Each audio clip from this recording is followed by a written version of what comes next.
Welcome Trinidad and Tobago to our News 4 report, a product of the Government Information Services Limited and the Ministry of Communications. I'm Joseph Lopez. Let's take a look at the headlines.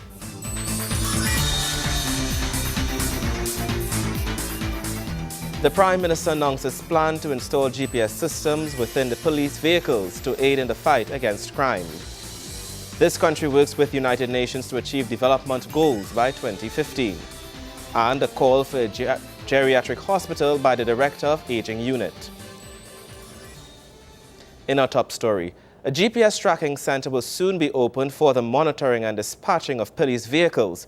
Prime Minister, the Honorable Kamla Persad-Bissessar, made the announcement during a meeting where she unveiled plans to install GPS systems within police vehicles to aid in the fight against crime. Prime Minister Kamla Persad-Bissessar says the 300-plus police vehicles to be added to the current fleet have been outfitted with GPS tracking systems.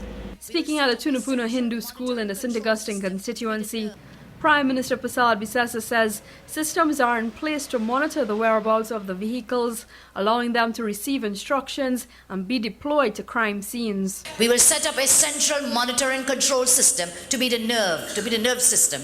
It will guide the operation of the unit, and the cars will also be fitted, as I said, with the GPS systems. With a GPS installed, and by the way, we have already begun outfitting vehicles, police vehicles with the GPS. We had promised it in 2010. By now, I'm advised about 300 of those vehicles are already outfitted, and on stream we keep rolling out each month more of them.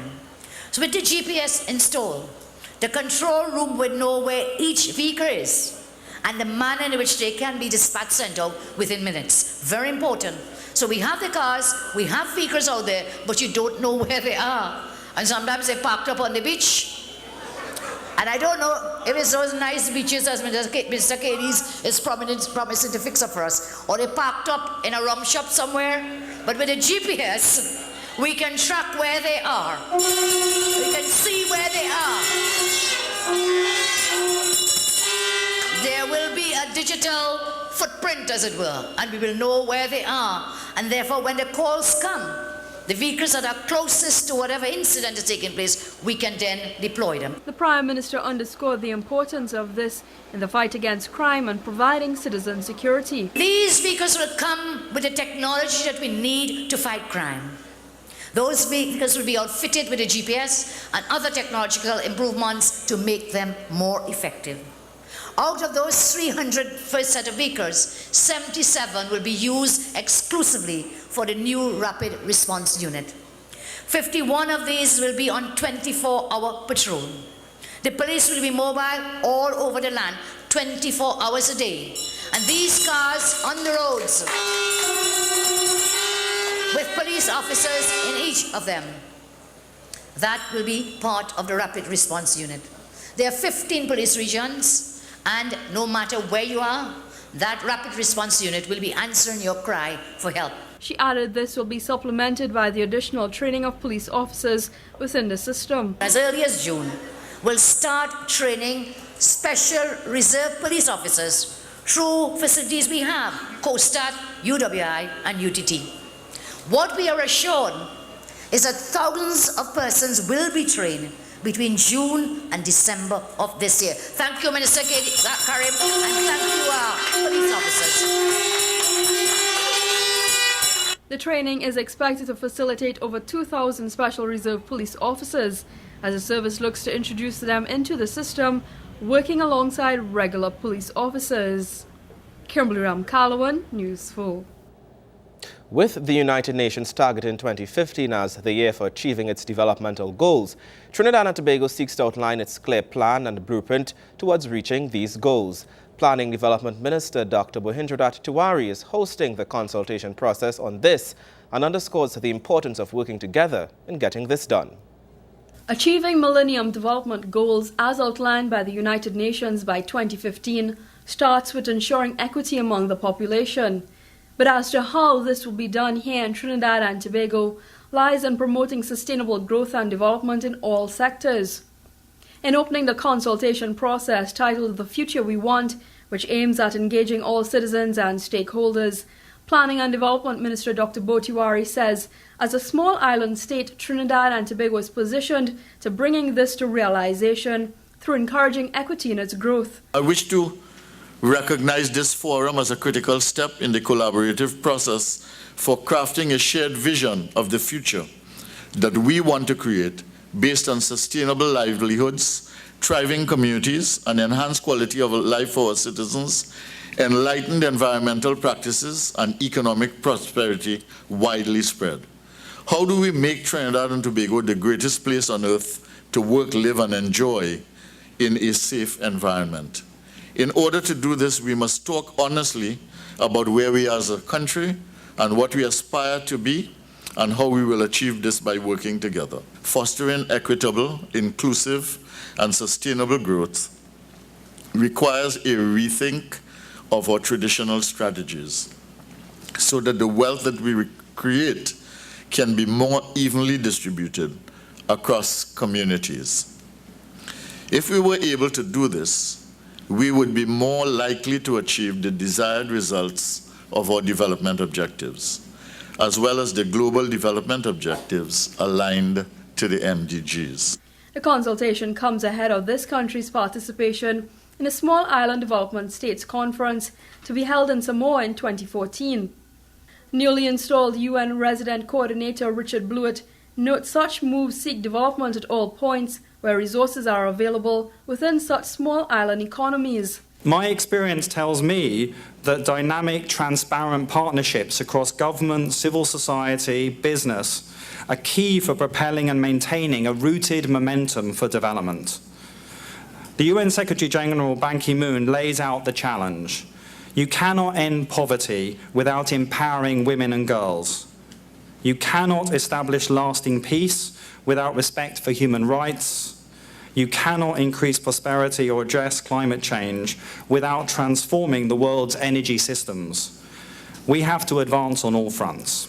The UN outlines its Millennium Development Goals MDGs as eradicating extreme poverty and hunger, achieving universal primary education, promoting gender equality and empowering women, reducing child mortality rates, improving maternal health, combating HIV/AIDS, malaria and other diseases, ensuring environmental sustainability, and developing a global partnership for development. While Trinidad and Tobago's pillars reflect these goals, Minister Tiwari says working alongside other key agencies such as NGOs and corporate Trinidad will assist in achieving this. What is required is a mutual commitment to meaningful engagement in purposeful, coordinated action to create the future that we want. What we need is not integrated planning only, which we need. We need integrated execution for results. And that can only be achieved by moving away from the silo consequences of the culture that we have built over time and moving into a different direction of collaboration for innovation and with creativity. Minister Tiwari says discussions emerging from this forum will seek to put forward a plan post-2015 as Trinidad and Tobago continues along the development path. A national spatial development strategy that seeks to ensure proper development control within a modernized legislative framework for more balanced regional development as we yet facilitate economic growth in the context of a sustainable development framework over the next 20 years. As we forge ahead, it is important to build on the successes that we have achieved, to share information, to achieve buy-in, to review, to reform, to adjust and to tweak, to devise new policies, and to overcome new challenges to our development. At the end of the day, what we are after is an enhancement of the quality of life of our people. Kimberly Ramkalawan, News 4. When we come back, the Jobs and Career Coach visit the Southland.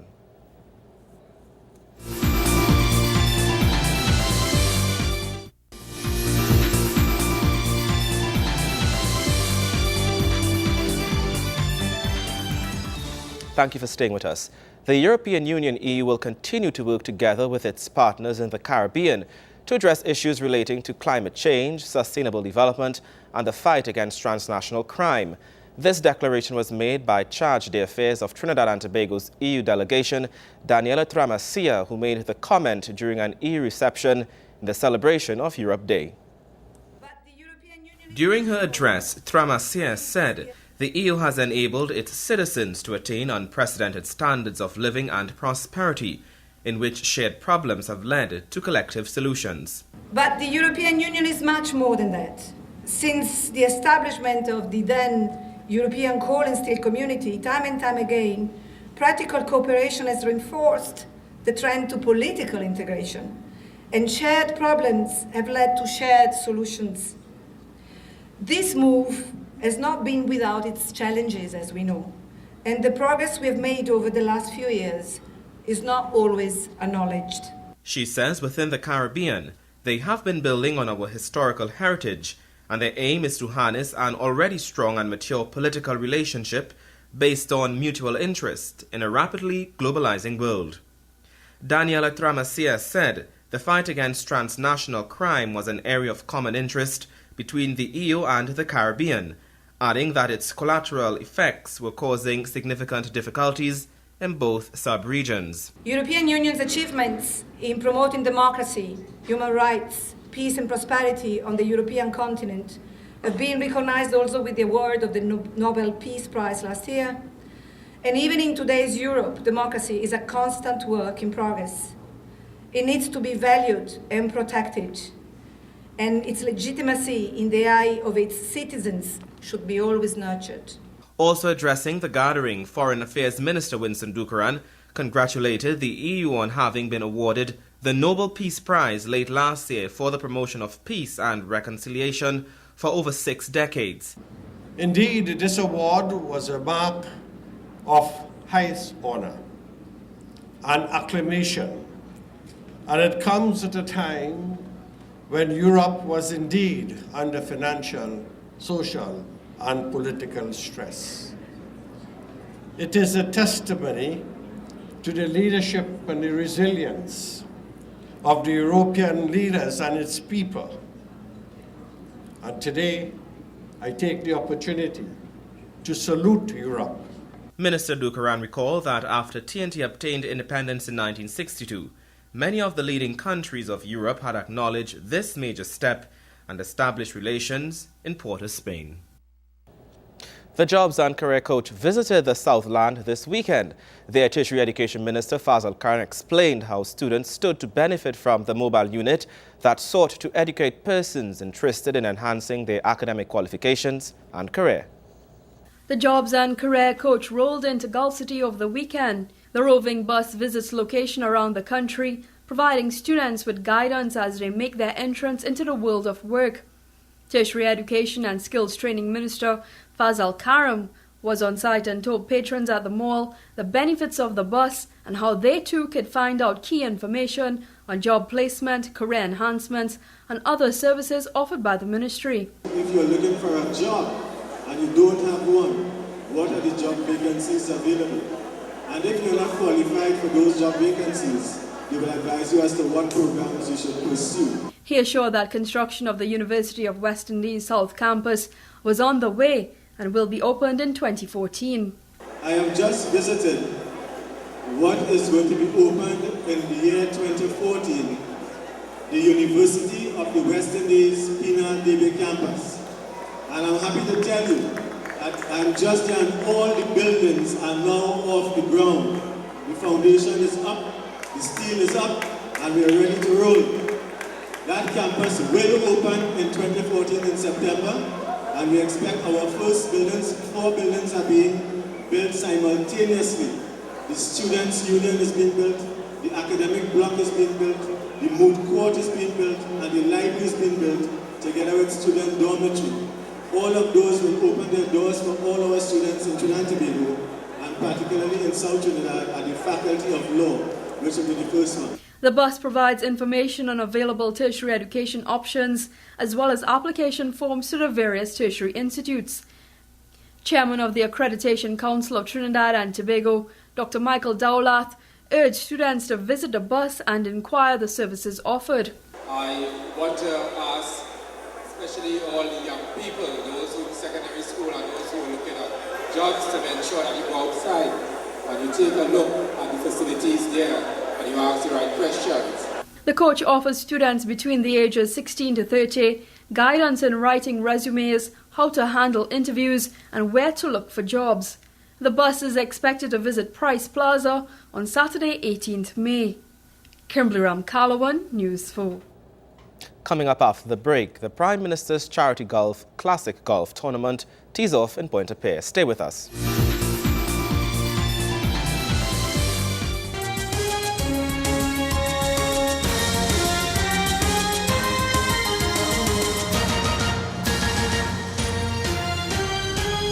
Welcome back.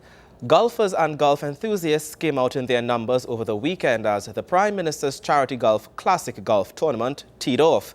The action went down at the Petrotrin Golf Club in Pointe-a-Pierre. Drive Away HIV was the theme for the 17th annual Prime Minister's Charity Golf Classic Golf Tournament. The tournament was held under the patronage of Prime Minister Kamla Persad Bissessa. Over the years, the charity has tallied in excess of $5 million. Minister of State in the Office of the Prime Minister, the Honourable Roger Samuel, officially got the tournament underway. He reveals the tournament has assisted in ensuring major contributions to this country's society. This golf charity has done a great deal. In the last couple of years, the golf charity has been able to do donations to the Red Cross ambulances. Just recently here, the Laguna Bay ambulances that is here today that was donated by the golf charity. Just this past couple of months, the Cancer Society received a mobile clinic, and again next year we're hoping that the next donation will be to donate this year to donate a mobile HIV testing unit, which will augur well for the work that we continue to do in reducing new incidences of HIV in Trinidad and Tobago, and significantly upping the ante with regards to testings in rural communities. And this mobile clinic will be part of that process to be effective in that avenue. The duo of Harvey Mohammed and Abid Ojir won the tournament. They were followed by Hafiz Hassan Ali and Tommy Budu, while Randy Hakim and Amir Ali rounded out the top three. Gregory McBurney, News 4 Sports. Now we head to England for this next bit of sports news, where former national defender Dennis Lawrence is taking this country's style of football to the English Premier League. If anyone knows the importance of protecting a one-goal lead in football, it's former national defender Dennis Lawrence. Lawrence scored the magical header which gave Trinidad and Tobago their first World Cup appearance. Now, as the head defensive coach at Premier League side Wigan, his team put on a magnificent defensive display to clinch the English FA Cup trophy over the weekend. Lawrence's side scored a last-minute goal against Premier League heavyweights Manchester City after repelling City's attacks throughout the game. Wigan went into the finals with a weakened defensive lineup, two of the team's main defenders unable to play through injury. Lawrence nonetheless made do with the players at his disposal and guided them to a clean sheet defence at the finals of England's biggest cup competition. A goal by Ben Watson in the 90th minute secured the title for Wigan and made Dennis Lawrence only the second Trinbagonian behind Dwight Yorke to be part of an FA Cup winning team. Gregory McBurney, News 4 Sports. News 4 continues after the break. Stay with us.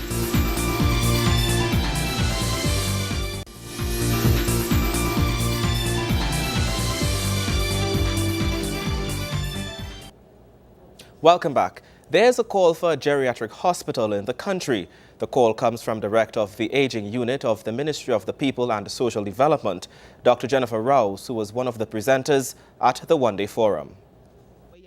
Speaking at the Ministry's Forum on Human Rights and the Elderly at the Magdalena Grand Resort, Dr. Rouse said there is a need for persons to be trained in geriatric care to be better able to treat with the country's aging population. And then you find the ones who have the natural love for the elderly most times are academically challenged. So you have to now look at equivalencies to get them in the system to study, because they can't take exams, but they just love old people. Dr. Rouse says the inadequacy of elderly care institutions is big. We need geriatric hospitals, you understand? And that will require a career idea, so that when children now churning out in the universities with management and business and IT and whatever. Nobody studying gerontology, nobody studying geriatric care, and that is the million-dollar question right there. Because just as when we were born, we gave birth to pediatrics and gave birth to the pediatricians, now we need geriatricians. Dr. Rouse also said retirement community model home is to be constructed soon. Minister in the Ministry of the People and Social Development, Vanilla Allen Toppin, said there are 3 elderly activity centers in Tobago and commended the elderly persons who utilize the facilities, even working with young persons in their communities. This is why, through the Division of Aging, we have commenced initiatives like this one here today. We believe that our senior citizens are entitled to social inclusion and integration and to systems and policies developed to safeguard their basic needs. It is for this purpose that we have adopted and implemented such an aggressive program, an aggressive campaign that endeavors to highlight, educate, and sensitize the nation on the various legal concerns and issues affecting the elderly. The Division of Aging hosted this forum entitled Human Rights and Elderly in Trinidad and Tobago at the Magdalena Grand Resort. The forum addressed issues on aging and treated with the escalation of violence and crime among the elderly. Elderly abuse, rights of the elderly, the family, will preparation and estate management were among some of the topics that were discussed.